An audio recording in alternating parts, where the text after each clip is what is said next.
राधे राधे महाराज जी, आपके चरणों में कोटि कोटि प्रणाम। महाराज जी, मैं रायबरेली जिले के प्रसिद्ध शिव मंदिर का प्रधान पुजारी हूँ। लोगों से सुना है कि शिव मंदिर का पुजारी अगले जन्म में कुत्ते की योनि में जाता है। जब नहीं से मैं उसका, आपको हाँ हाँ, प्रतिदिन सुनता नहीं हूँ। उसका विषय से लोगों से नहीं, वाल्मीकि रामायण में लिखा हुआ है कि एक बार जो है एक ब्राह्मण देवता बड़े तपस्वी, वाल्मीकि रामायण में हमने स्वयं स्वाध्याय में पढ़ा था बहुत वर्ष पहले। तो वो भिक्षा मांगने गए तो उनको भिक्षा में कुछ नहीं मिला, तो गुस्सा में आ रहे थे तो डंडा हाथ में था, एक कुत्ता पड़ा था तो उसकी खोपड़ी में दो चार डंडे जमा दिए। कुत्ते ने भगवान के दरबार में जाकर के कहा, प्रभु मेरी क्या गलती थी, मैं तो श्वान हूं, मार्ग में ही तो पड़ा रहूंगा ना। इन ब्राह्मण देवता ने बिना किसी कारण के मुझे चार पांच डंडे मारे, देखो मेरी खोपड़ी में। भगवान तो सब जीवों की भाषा जानते हैं ना। तो भगवान ने कहा मेरे दरबार में ब्राह्मणों को दंड नहीं दिया जाता, आप ही निश्चय करो कि इनको क्या दंड दें। तो उनका प्रभु यहाँ का जो बहुत श्रेष्ठ कलिंजर पर्वत है उसमें जो आश्रम है उसका इनको महंत बना दीजिए। बोले तुम तो दंड दे रहे हो या वरदान दे रहे हो? बोले प्रभु मैं पूर्व में महंत ही था, इसीलिए मैं आपको कह रहा हूं कि जब महंत बनेंगे ना और मनमानी आचरण करेंगे और भगवत अर्पित बिना किए जो भगवान के लिए आता है वो खाएंगे तो कुत्ता बनेंगे, तो हमारे जैसा इनको भी पता चलेगा कि श्वान योनि में कितना कष्ट होता है। इसका रहस्य आप समझ पाए? इसका रहस्य ये है कि जो भगवान के अर्पित करने के लिए आता है, वो आप शिव मंदिर की केवल बात नहीं है, किसी भी मंदिर की बात है। ब्रज के भक्तों में चरित्र आता है। एक दिन एक विरक्त संत जो गुफा में भजन करते थे, क्योंकि जैसे गिरिराज जी है, नंदगांव है, बरसाना, यहाँ पर्वत हैं तो यहाँ गुफाएं भी हैं, संत जन एकांतिक भजन। तो वो भिक्षा मांग के आ रहे थे, पीछे से आवाज है, बाबा सुन, अगर मुझे थोड़ा टुकड़ा दे दे तो मेरी प्रेत योनि से मुक्ति हो जाए। तो ऐसे मुड़ के देखा तो कोई नहीं दिखाई दिया, एक कुत्ता दिखाई दिया, तो उन्हें लगा शायद ऐसे कानून। फिर बाबा सुनो ना आए, तो फिर मुड़ के देखा कौन हो तुम? तब बोले कि ये जो मैं कुत्ता रूप दिखाई दे रहा हूं, मैं नंदालय का पुजारी हूं। तो उनका प्रभु आप तो भगवत पार्षद हैं, आपकी ऐसी कैसी? तो उनका लाला के लिए अमनिया आता था, बिना भोग लगाए हमने उसको प्रयोग किया, तो उसके दंड में अगर आप अपनी जूठन करके दे देंगे तो अभी मैं मुक्त हो। तो बोले भैया यदि तुम्हें भगवत प्राप्ति हो रही है, दोष से मुक्त हो, तुरंत जूठन करके उन्होंने दे दी। बात यहां समझनी, शिव मंदिर ही नहीं, किसी भी मंदिर में आपके पास शिव जी के लिए जो कुछ आया है आप उनको अर्पित कर दिए, इसके बाद जो प्रसाद रूप से आप सेवन करते कभी आपकी दुर्गति नहीं हो सकती।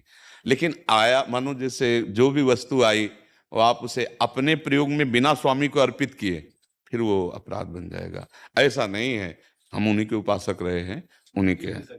आए मुक्ति तो, अरे मुक्ति तुम यार, बहुत शिवलिंग है। अरे अरे उनकी बात जाने दो, हम कह रहे तुम अंगूठे में ऐसे भावना करके करो अभिषेक, मुक्ति हो जाएगी। शिव भावना तो करो तुम, बालू की शिवलिंग नहीं बनाया जाता।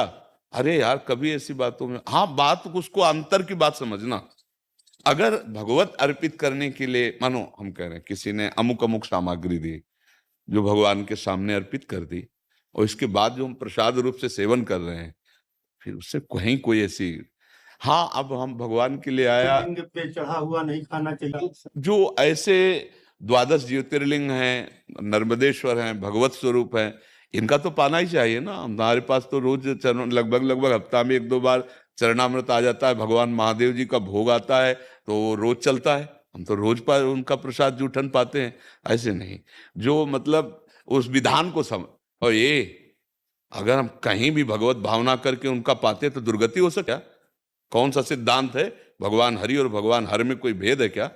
तो कुछ बातें समझनी होंगी उसमें। अब हम लोग क्या करते हैं, छल कपट करने लगते हैं, सेवक की जगह स्वामी बन जाते हैं, उस बात का दंड मिलता है।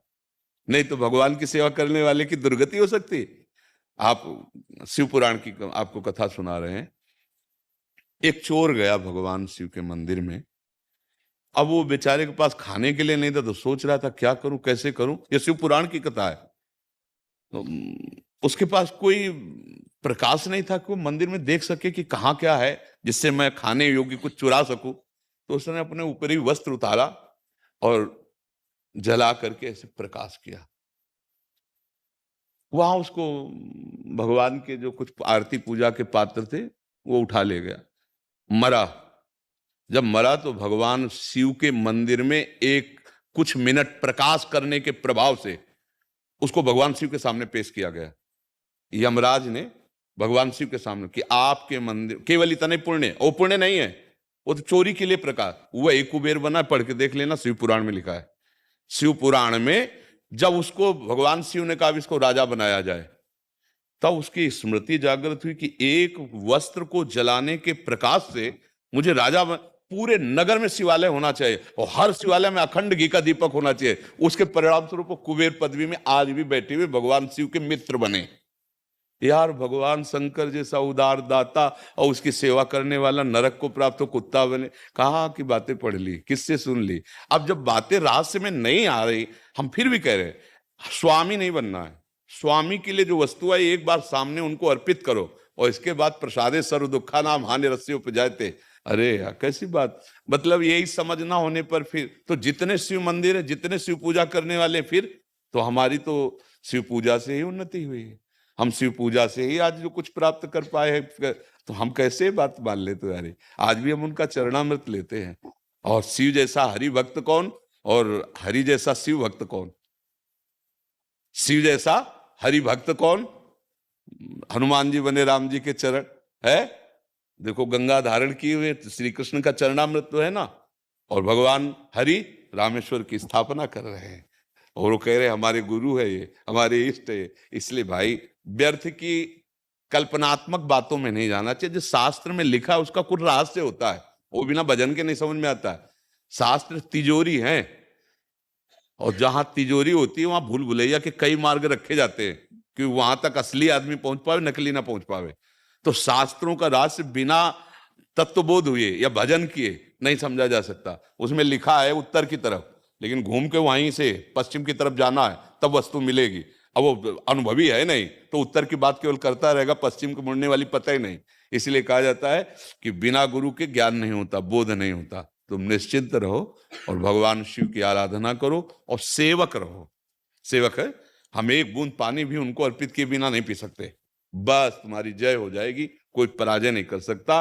और जहां हम स्वामी बन जाते हैं प्रायः, क्योंकि प्रभु कुछ बोलते तो है लैला, तो लगता है कि अजय आया कि आप ये चढ़ा दीजिए, प्रभु को आप दे दीजिए।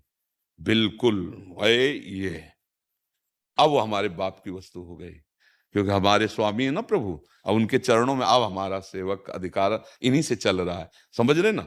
और अगर ये हुआ कि भाई हाँ ठीक है, अब इसका हिसाब तुम्हें देना पड़ेगा, तुम्हारी जेब में गया ना, अब तुम्हें हिसाब देना पड़ेगा। ऐसे ही हर एक वस्तु, बस ये सावधानी हट गई तो गिर जाओगे, नहीं किसी की ताकत नहीं कि गिरा दे।